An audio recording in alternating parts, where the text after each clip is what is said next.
বিদেশের রাস্তাঘাট কেন এত সুন্দর পরিষ্কার পরিচ্ছন্ন থাকে এখানে ছোট্ট একটা ভিডিওতে দেখা যাচ্ছে উদাহরণ জাস্ট যে এরা না এত মেনটেনেন্সের কাজগুলো করে কজ এখানে একটা ক্রাউড একটা প্লেস এখানে মেলা হচ্ছে বিভিন্ন ধরনের লোকজন এবং ব্লা ব্লা ব্লা হচ্ছে সো নোংরা তো হবেই কারণ আমরা তো আসলে মানুষ আমরা তো ভুল করি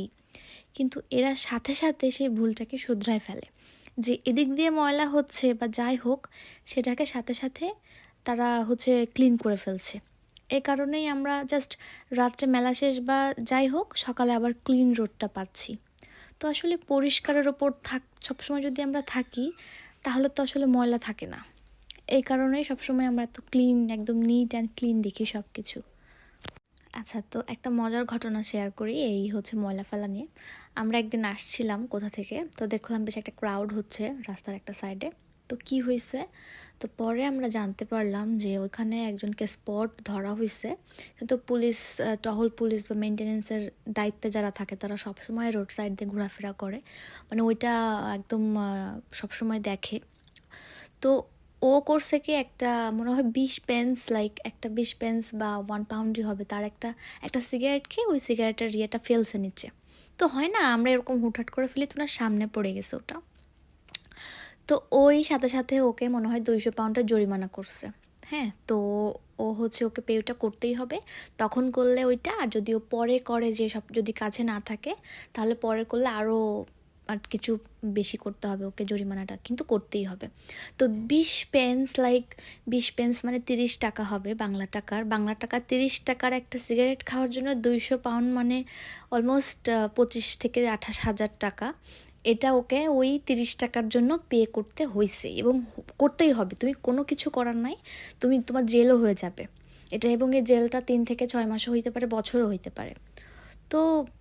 ইয়া মানে রুলস থাকলেই হবে না রুলসটা না অ্যাপ্লাইডও হতে হবে তাহলেই দেশ পরিবেশ সব কিছুই অনেক সুন্দর হবে যেটা এখানে হয় এবং এটাও কোয়েশ্চেন আসতে পারে যে সব সময় তো পুলিশের চোখে পড়বে না তখন তখন ক্যামেরা থাকে বা আর এরা না মানে ওইটা মানে শিখে যায় আর কি ওরকম করে না যেখানে যেখানে ফেলানো এগুলো করে না এইগুলো এই যে আমরা করি এই যে আমি করি বাট আমি ট্রাই করি যে এগুলো যাতে না করতে হয় কারণ আমি চাই না 20-30 টাকার জিনিসের জন্য এত টাকা জরিমানা দিতে বা এটা একটা ঝামেলাও ডিবিএস চেকে একটা খারাপ ব্যাড ইমপ্রেশন কেন থাকবে তো এই তো তো এটা ছিল হচ্ছে আমার ডিসেম্বরের ভিডিও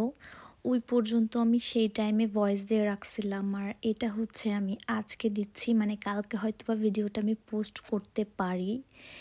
মানে একটা ভিডিও আমার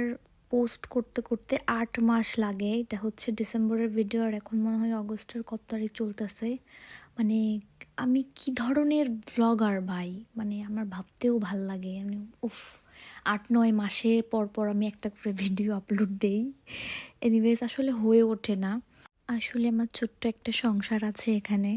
আমি আর আমার বর থাকি কিন্তু দেশে পরিবার পরিজন ইনলস সবার সাথে ভালোভাবে মেনটেন করে থাকতে থাকতে হয় না সময় সুযোগ হয়ে ওঠে না এদিকে নিজেরও কাজ থাকে আমি ফুল টাইম কাজ করি তো সব দিক সামলিয়ে হয়ে ওঠে না ভিডিও মেক করে যে আমি দিব তো এই তারপরেও চেষ্টা করি টুকিটাকি মেমোরিজ রাখার কারণ এটাই হয়তো বা স্মৃতি আজ থেকে 5-10 বছর পর এগুলোই দেখবো ভালো লাগবে হ্যাঁ তো এই তো আসলে এই স্মৃতি মুহূর্ত এগুলো দিয়েই তো আমাদের জীবন ভালো লাগে অবসর সময় ভিডিওগুলো যখন দেখি ভালোই লাগে তো এই তো এতক্ষণ যারা আমার বক বক শুনলেন তাদেরকে এতগুলো থ্যাংক ইউ আবার পরে কোনো একটা ভিডিওতে দেখা হবে সবাই খুব ভালো থাকবেন টাটা।